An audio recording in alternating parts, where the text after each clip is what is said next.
These are among the winners of the call of feeding knowledge for best sustainable development practices. We have seen a project with a supply chain approach and on coffee in Guatemala, and now we move to the other part of the world.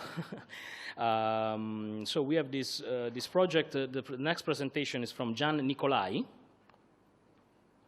Nicolay, okay, thanks a lot. Nicolay.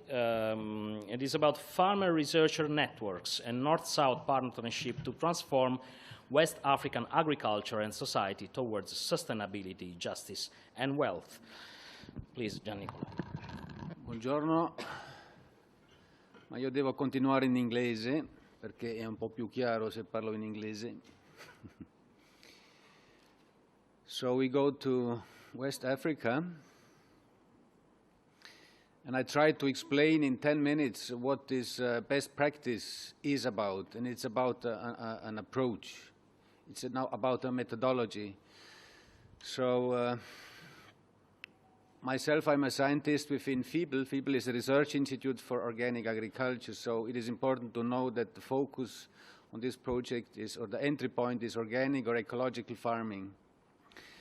And the whole thing is about transforming a sector towards resilience. And as you know, all cotton are or were amongst the most difficult and polluting agricultural practices over the last 100 years. So I want to briefly go into the context, then some basics on ecological organic farming, then what was the problem to solve, then very short but more explicit than in the brochure which you had in your hands on the Syprobio approach, the main results and challenges ahead. Now, the whole project was part of a call from the European Union on come with proposals to deal with this double nexus, food security or food insecurity and climate change threat. So our assumption was that having more organic matter in the soil will adapt to the climate change and will improve food security. And therefore, we choose organic farming, organic farmers as an entry point. Now, more people to feed without exploiting natural resources, that is particularly also an important contextual fact. And then, very important, the complexity. We had to integrate environmental, economic, social, and scientific issues, and combine science and transfer it as fast as possible to development and to practice. Another, it was also mentioned before by the professor, he's not anymore here, no? Anyway, that Africa is not yet well integrated in the world society. Now, geographically, you see the cotton belt going through more or less from Senegal to Chad, Cameroon. But we were focusing only, I say only, on 3 countries in order to understand the food system and to influence it institutionally with policy making, science particularly, and farmer organizations. And we based our project on existing cooperatives because there were already ongoing, there is an ongoing value chain of organic farmers set up by a Swiss NGO, Helvetas, set up since the end of the 1990s. And now about 18,000 farmers are producing organic cotton certified, plus other crops. Now, within these cooperatives, we placed innovation platforms where farmers were at the same time becoming researchers to test innovations. Now, just some pictures where you see that we are not talking about sophisticated, differentiated farming systems, but really still rudimentary. Now, again, the best practice is not a specific agronomic practice, but a sort of a machinery or a method, generic method to provide, to produce, to construct best practices at farm level.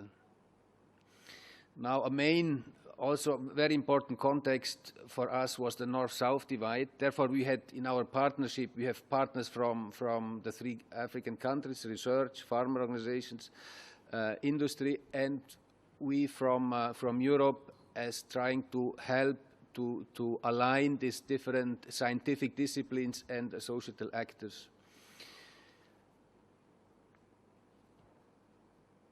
Now, coming to just some basics on ecological and organic farming, I would say the most important thing, it has been decided by the heads of state of Africa in 2011 to mainstream ecological organic, and it's very funny, but still many ministers of agriculture have not realized that in Africa. So it's there, it's the agenda to transform, to go to more sustainable forms of agriculture, but also to try to show the way. So here, this is a big task also for science, because if science is not ready to show the way, then practice will not follow in an integrated and sustainable way. Now, you see, I mean, organic farming is not just about farming, it has impacts on civil society. In organic farming, you have more intensified interactions because you deal with the direct consumers. We deal with a label which gives trust to the consumers. You are dealing with a package of training, you have always a marketing system, and the big difference between organic agriculture and ecological is that organic is more integrated into the industry. Then in the science subsystem, ecological or organic farming agriculture is more integrated, I would say, is more holistic.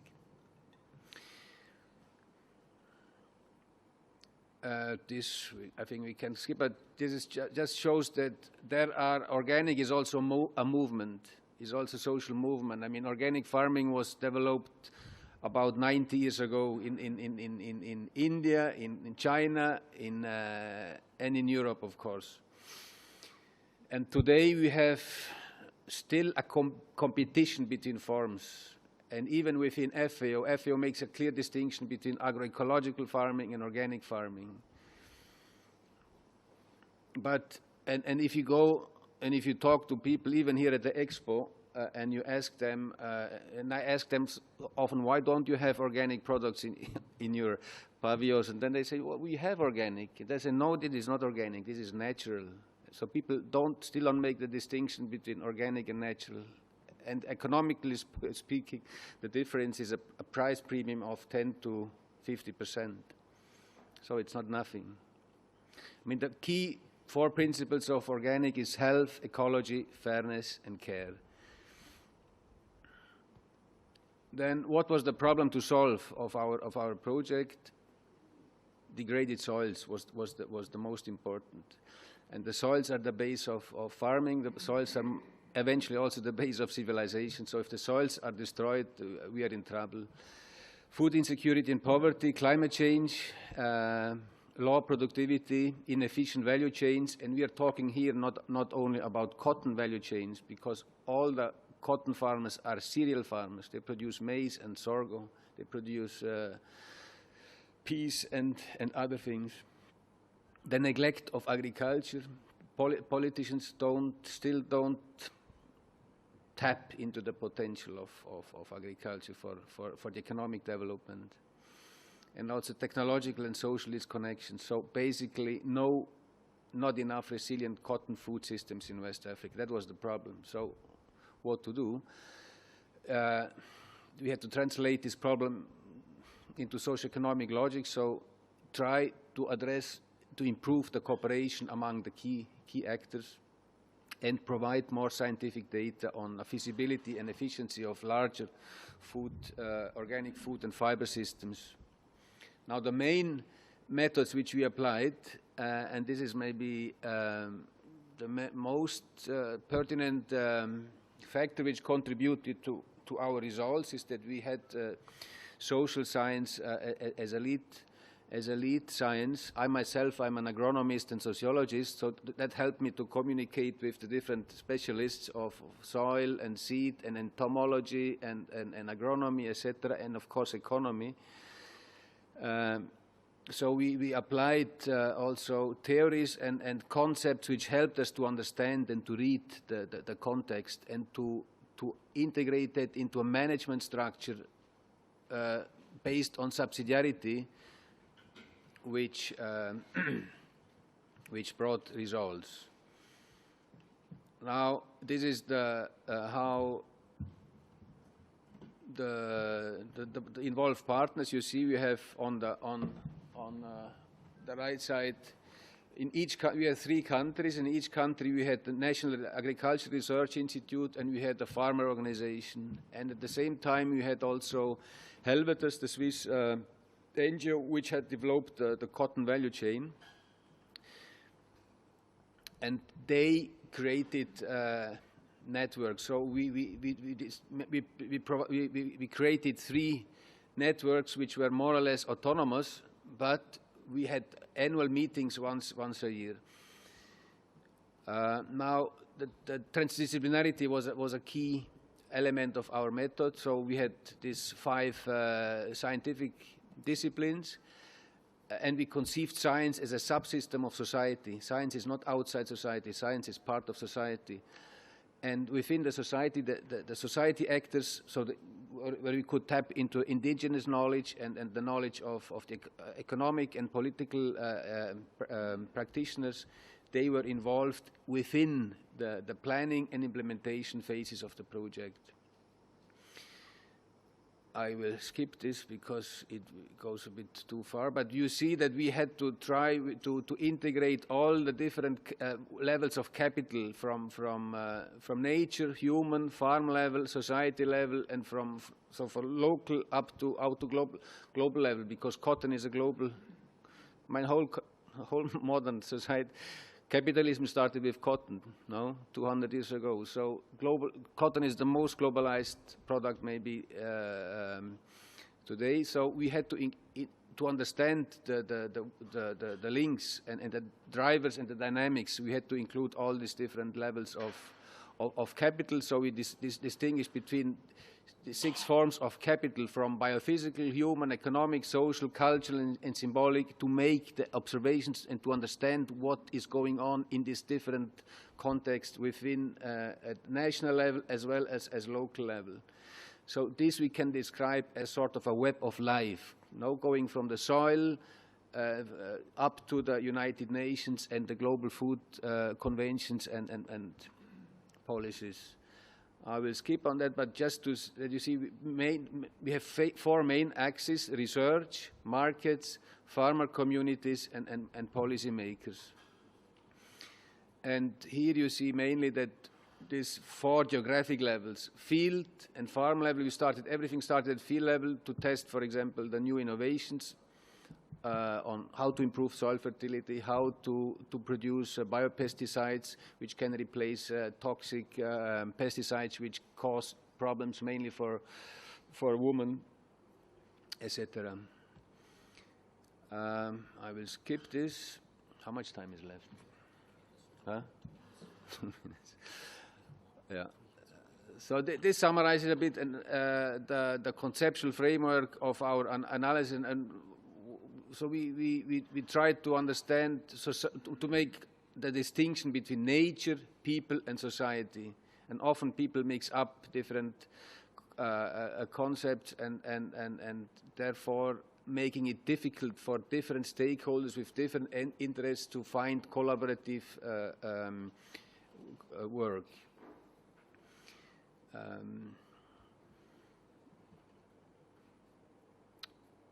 We gave enough time for reflection, for dialogue, for sharing knowledge, because the main challenge of working with different stakeholders which have never worked together is trust and is communication. Now, the main results more than 15 farmer-led innovations have been tested. Farmer research networks have been strengthened in the 3 countries. Socio-economic studies prove profitability of small-scale-based organic farming. Yields improvements of more than 30%, and the potentially for at least 1 million farms. We have 2 million cotton farmers in West Africa, so theoretically these 2 million can benefit from these learnings and this knowledge created. And women-led farms are benefiting most from all this because, yeah. Strategic relevance. Ecological organic agriculture has a huge potential in West Africa, economic, social, and environmentally, and it works.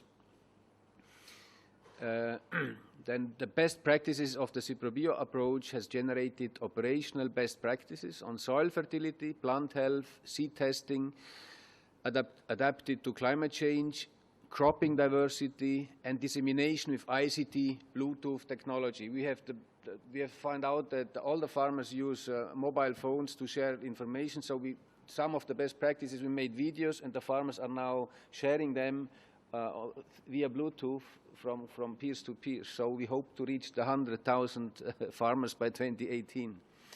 And up to 4 value chains are improved: cotton, maize, sorghum, cowpea, and sesame.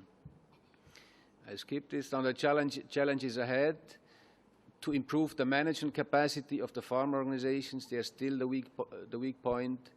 To invest more in virtual learning opportunities. We have seen this is the human capital, or the human factor is still neglected. A closer cooperation with universities. We have learned that moving more from research institutes to universities, because the future is with the future generation of scientists, which then influence the ministries and the private sector and so on, and tap the huge potential of organic markets. So we hope that we can move from Syprobio 1 to Syprobio 2, now shifting more from, now we made farmer research networks, and to go more towards influencing policy environments and societal transformation. Thank you very much.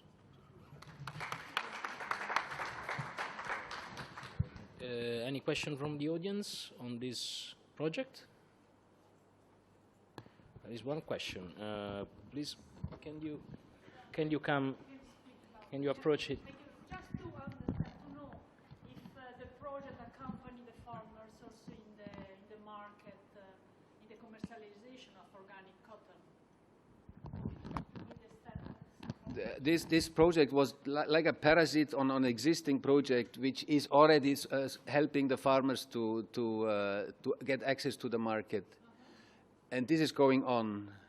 But we hope that the farmer organizations within the countries, that they can take over the role and don't need any more the support from this Swiss NGO. So the project itself had not to deal with market support. We could just focus on understanding the dynamics and understand to see how we can improve soil fertility, because even that was one of the main problems.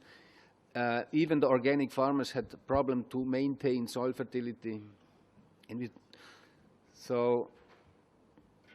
but this is a very important aspect, because the market is number one. If the market is not there, you can forget everything. So we knew that the market is there, and we can build on that and go more into detail and increase productivity and efficiency of the value chain, but also improve the position of the farmers within this value chain. Another question, but I should ask.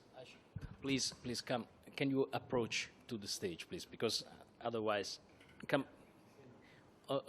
Pouvez-vous approcher à la table, s'il vous plaît? Comme ça. Hein? He's anglophone. Ah, anglophone. Okay.